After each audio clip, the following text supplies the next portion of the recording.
I found that with depression, one of the most important things you could realize is that you're not alone. You're not the first to go through it. You're not gonna be the last to go through it. And oftentimes it happens. You feel like you're alone and you feel like it's only you and you're in your bubble. And I wish I had someone at that time who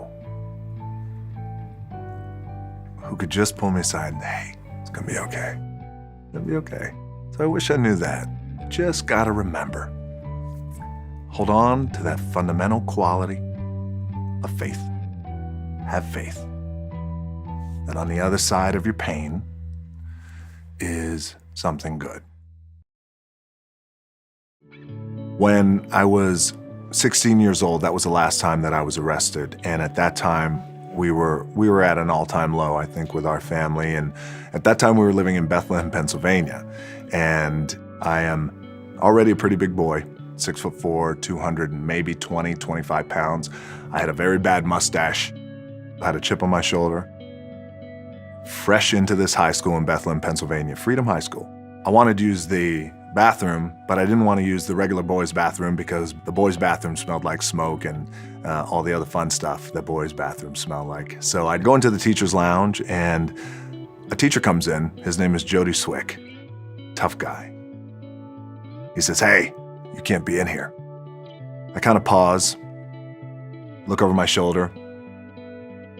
Okay, I'll leave when I'm done. And I continue to wash my hands. I slowly dry my hands and I walk by him and I kind of just looked at him. I walked by, he looked at me, didn't say a word, but he was fuming.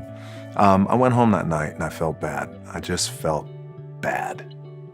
Very next day, I found him and I went to see him in his class and I said, I just want to apologize for how I acted yesterday and I'm sorry. And I stuck my hand out and he looked at my hand and looked at me, looked at my hand again. He shook my hand. I'll never forget that shake. He wouldn't let it go. He said, I want you to do something for me. Yes? I want you to come out and play football for me. I said, okay. He said, all right. Have your word? Yeah, sure. You got my word. I didn't think much of it. I thought, okay, yeah, play some football. I like playing football, sure, it's cool. And I went out and I played football for Jody Swick, and he was our head football coach, and he became a father figure to me and a mentor. I fell in love with the game of football. My grades got better, and I started getting recruited from every college across the country. College coaches will come in.